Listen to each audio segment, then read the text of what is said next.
12 سال کی تاخیر سے بڑے سوچ سمجھ کر، بڑی سمجھداری اور منصوبہ بندی کے ساتھ یہ فیصلہ سنایا گیا ہے، جس میں ایم کیو ایم کے 2 کارکنوں کو، زبیر بھائی کو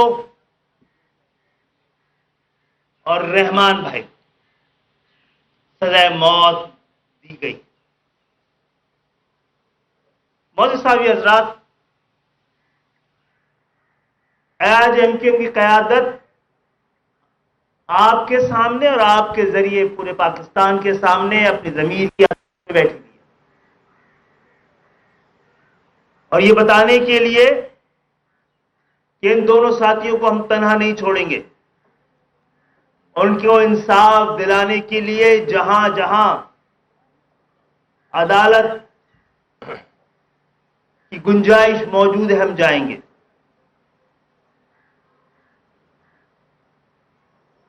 معزز صاحب حضرات، یہاں پر معزز عدالت نے ایک تو ایم کیو ایم کے 2 کارکنوں کو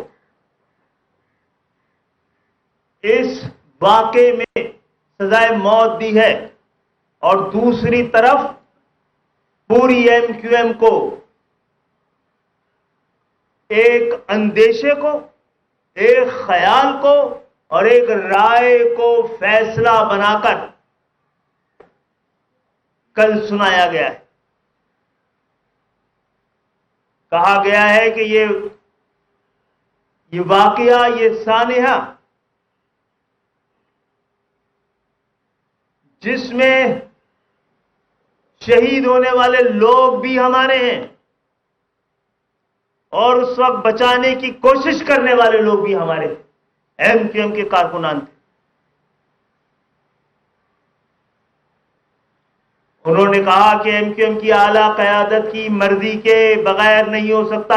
آج ایم کیو ایم کی اعلیٰ قیادت یہاں بیٹھی ہوئی ہے۔ کل ایک معزز جج نے پوچھا تھا، کہاں ہے ایم کیو ایم کی قیادت؟ یہاں ہے ایم کیو ایم کی قیادت،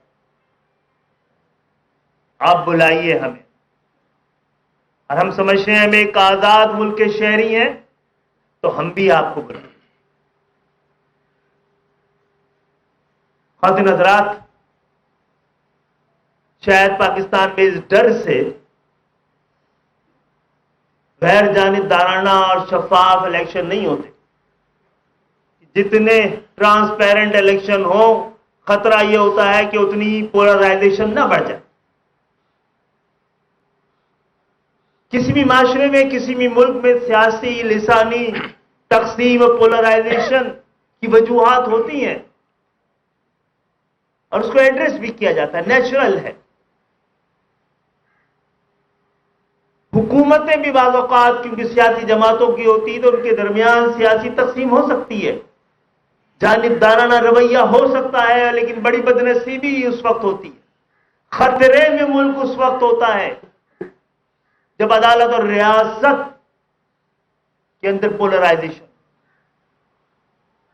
جہاں پر فیصلوں کے اندر سے سیاسی انتقام کی بو آتی ہو، جہاں پر فیصلوں میں لسانی رنگ نمایاں ہوتا ہو، تو پھر آپ کو اس ملک کی سلامتی، خوشحالی، ترقی، مستقبل کے بارے میں اندیشے پیدا ہونا شروع ہوتے ہیں۔ ہمارا عزم مصمم تو ابھی تک وہی ہے کہ ہمارے اجداد کا بنایا ہوا یہ ملک اس کی بقا اور سلامتی اور خوشحالی کے لیے ہم ہر طرح کی قربانیاں دیتے رہے ہیں اور دیتے جائیں گے،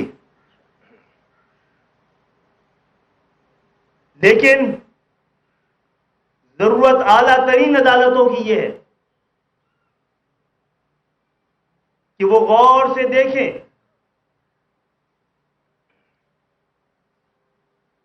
کہ ان کی ماتحت عدالتوں میں اگر سیاسی تعلق، رابطے، واسطے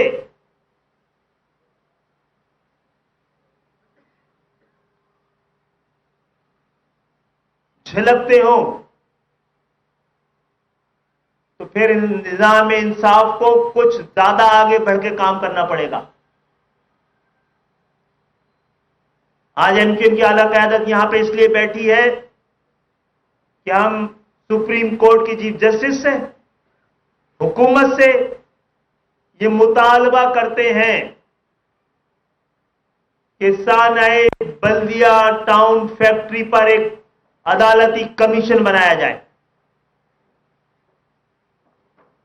معزز صحافی حضرات، 2012 کے بعد، اس واقعے کے بعد، اس حادثے کے بعد، اس سانحے کے بعد اس کی تحقیقات بھی ہوئی ہیں، جے آئی ٹی بھی بنی ہے، رپورٹس بھی تیار ہوئی ہیں، اور وہ رپورٹس ایک جے آئی ٹی یہ کہتی ہے کہ یہ حادثہ تھا، کہتے ہیں کہ ثبوت کے طور پر سی سی ٹی وی کا ایک کلپ ہے جس میں کہ میزنائن فلور پر اسپارک ہوتے ہوئے دکھایا گیا ہے. چکا تھا اس حادثے اور سانحے کا فیصلہ آ چکا تھا، لیکن پھر دوسری بہت سوچ سمجھ کر ایک ایسی تنظیم جو پاکستان کے اس بوسیدہ نظام کے لیے بہت بڑا خطرہ ہے، تو پاکستان پہ قابض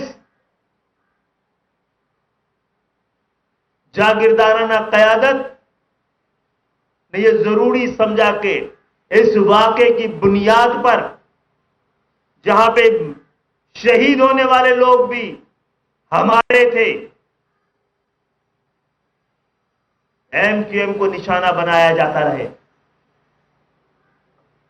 کل کے فیصلے میں لکھا ہے کہ یہ ہو ہی نہیں سکتا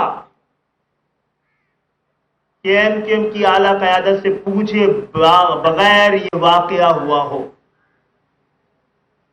آپ جج صاحب نے اپنے اندیشے کا اظہار فیصلے کی شکل میں دے دیا.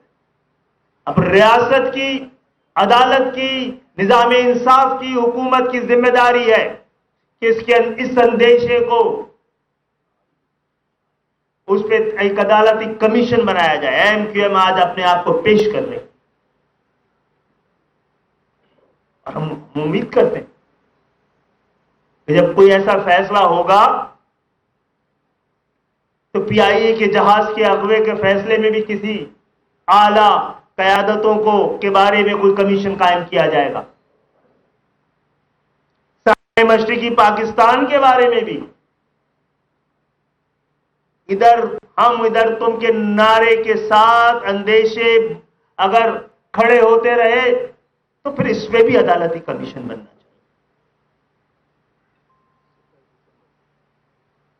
12 مئی سب کو یاد ہے، ہم نے تو اس پہ بھی عدالتی کمیشن بنانے کا، اور اس کے ساتھ اس کے شور میں 27 دسمبر 2007 کو کراچی، سندھ کے شہری علاقوں میں خصوصاً ایک واقعہ راولپنڈی میں ہوا.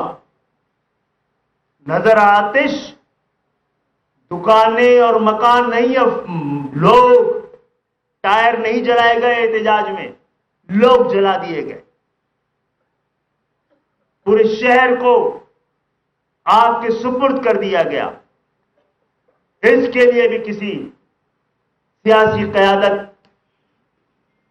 کو مورود الزام ٹھہرایا جا سکتا ہے. اندیشہ یہی ہے، خطرہ یہی ہے، تو اس کے لیے بھی عدالتی کمیشن بنایا جائے. اور اگر فیصلوں میں کہیں اس سیاسی تعلق اور لسانی بو آتی ہو تو اس پہ بھی عدالتی کمیشن بنتا ہے.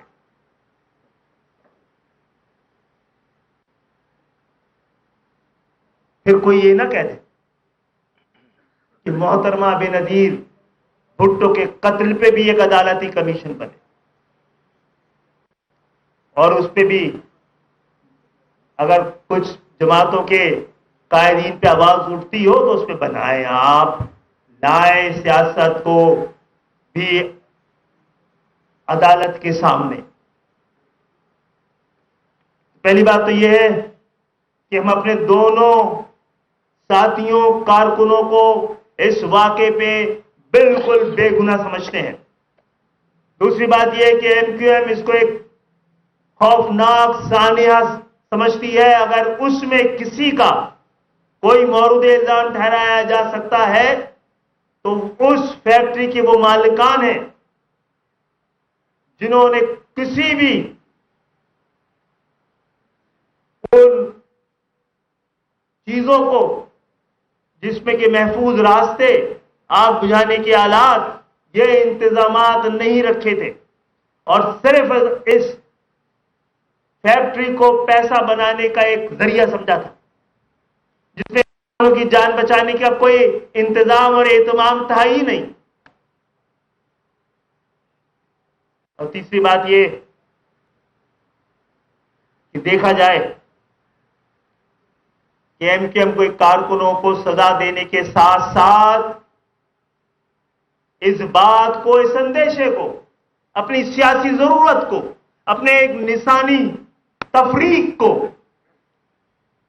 اندیشے کی شکل میں فیصلے کا حصہ بنا دیا گیا تاکہ الیکشن تک کچھ یا خاص طور پہ ایک سیاسی جماعت کو موقع دیا جائے.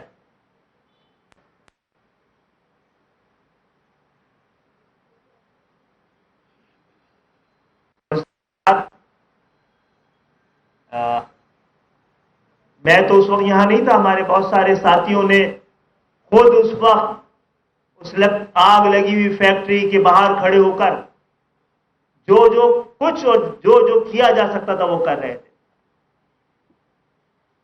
اس کیس میں رؤف صدیقی بھائی نے بتایا کہ 800 پیشیاں ہوئی ہیں جس میں ہو گئے اور 800 پیشیاں منسوخ ہوئی ہیں. 8 سالوں میں 1600 پیشیوں کے لیے اگر آپ دن نکالیں تو جو ورکنگ ڈے ہوتے ہیں وہ ساری پوری ایم کیو ایم آج بھی روزانہ کسی نہ کسی عدالت میں کھڑی ہوئی جھوٹے مقدمات کا سامنا کر رہی. تو یہ لوگ جنہوں نے اپنے 8-8, 10-10, 11-11 سال عدالتوں میں ان کے وقت کو کون لوٹائے گا؟ ان کے خلاف جو چارجز ہیں اور جو الزامات ہیں، جو شکل بنا دی گئی ہے، یہ کس کی ذمہ داری ہے اس کو درست کرنا؟ اس کی تفصیل ایک تو یہ سوال پہلے بننے والی جی آئی ٹی کے فیصلے کو کیوں تسلیم نہ کریں اور بعد میں بننے والی جی آئی ٹی کے فیصلے کو کیوں تسلیم کیا جائے، اس کے پیچھے کون سا قانونی پہلو پوشیدہ ہے؟ وہ جی آئی ٹی کس نے بنائی تھی؟ کسی غیر ملکیوں نے بنائی تھی. اور یہ جی آئی ٹی کس نے بنائی تھی؟ تو جو لوگ وہاں موجود تھے میں ان سے بھی گزارش کروں گا کہ وہ اس پہ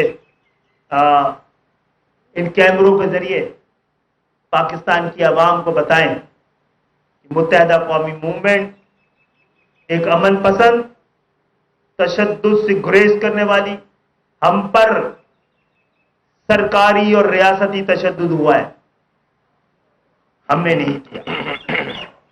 بہت بہت شکریہ. باخبر رہیے ہر جگہ ہر وقت بر وقت. ابھی سنو نیوز کا یوٹیوب چینل سبسکرائب کریں اور بیل آئیکن پر کلک کریں اور جانیے ملکی اور غیر ملکی حالات و واقعات یقین کے ساتھ.